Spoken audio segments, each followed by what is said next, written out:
You are looking at Julian's pronunciation guide, where we look at how to pronounce better some of the most mispronounced words in the world, like this other curious word. But how do you say what you're looking for today?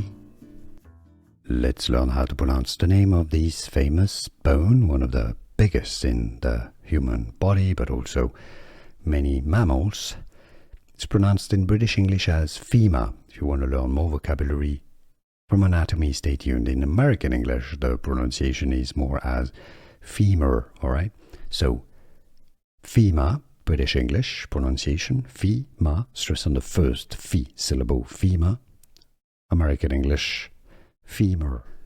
Here are more videos on how to pronounce more confusing words and names too many mispronounced. Like this video if you found it useful. I appreciate your support. I'll see you soon and thanks for watching.